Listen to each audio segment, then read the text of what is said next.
ধলাই জেলার জেলা পরিষদের ৯টি আসনের মধ্যে সোমবার একটি আসনে মনোনয়নপত্র দাখিল করল সিপিআইএম প্রার্থী নগেন্দ্র নমশূদ্র। জেলা শাসক তথা রিটার্নিং অফিসার সাজু ওয়াহিদ এর হাতে মনোনয়নপত্র তুলে দেন তিনি। অপরদিকে কংগ্রেস দলের তরফ থেকেও এদিন জেলা পরিষদের ৬টি আসনের জন্য মনোনয়নপত্র দাখিল করা হয়।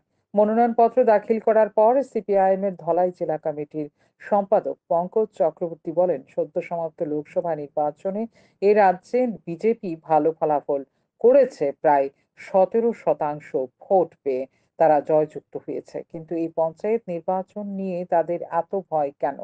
এটা সবাই জানে, যদি সঠিক ভোট হয় তাহলে বিজেপি প্রত্যাশিতভাবে সবগুলি আসনে জয়লাভ করতে পারবে না।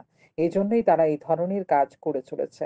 বিভিন্ন দিকে প্রার্থীদের আটকে দিচ্ছে, আবার কোথাও কোথাও আক্রমণ সংঘটিত করছে, যা কোনোভাবেই কাম্য নয়। তিনি নির্বাচন দপ্তরের কাছে আবেদন রাখেন অবাধ এবং শান্তিপূর্ণ নির্বাচন প্রক্রিয়া সম্পন্ন করতে যেন দফতর উদ্যোগ গ্রহণ করে। এবং এই লক্ষ্যেই আমরা প্রার্থী মনোনয়নের কাজ শুরুও করি। কিন্তু অত্যন্ত দুর্ভাগ্যজনকভাবে যেটা বলতেই হয় যে আমরা যখন প্রথম গত 12 জুলাই দুর্গা চৌমনি ব্লক এবং সালামা ব্লকে মনোনয়ন জমা দিতে গেলাম গ্রাম পঞ্চায়েত এবং পঞ্চায়েত সমিতির আসনে, সালামায় তো সামান্য সংখ্যক আসনে গ্রাম এবং পঞ্চায়েত সমিতিতে কোনো রকমে আমরা জমা দিতে পারছি, প্রায় 1/3 আসনেরও কম।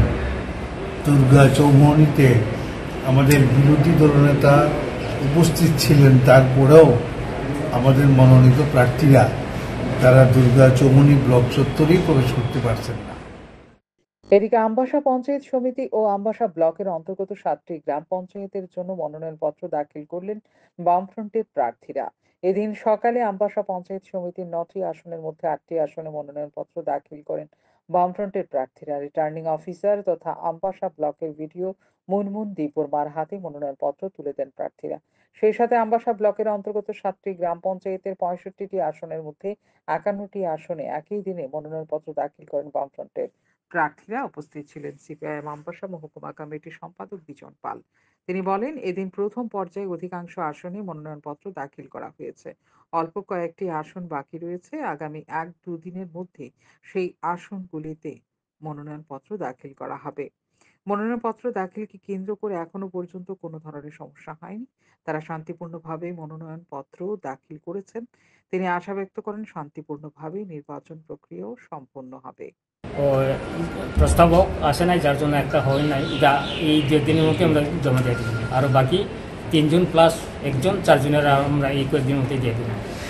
এই নমিনেশন জমা দিতে কি কোনো অসুবিধা হয়েছে না, আপনাদের? কোনো অসুবিধা নাই, আপনাদের কোনো কমিউনিকেশন নাই, কোনো ট্র্যাক নাই, কিছু নাই। আমরা নির্বিঘ্নে আইছি এবং আসার আগেই আমরা ডিএম সাহেব এবং এসপি সাহেব আমরা চিঠি দিয়ে জানিয়ে দিচ্ছি। নির্বাচনে জয় নিয়ে কতটুকু আশাবাদী আপনাদের? এই নির্বাচনে আশা করি আমরা ভালোই সাড়া পাইতেছি। এর মধ্যে আমরা অন্তত নইলেও 5টা তো পাওয়ার সম্ভাবনা আমরা ছিল। বলা যেতে পারে, শাসক দলের চোখে চোখ রেখে এবারে ত্রিস্তর পঞ্চায়েত নির্বাচন মনোনয়নপত্র দাখিল করার কাজ শেষ করল বিরোধী দলগুলো। শান্তন টিভি।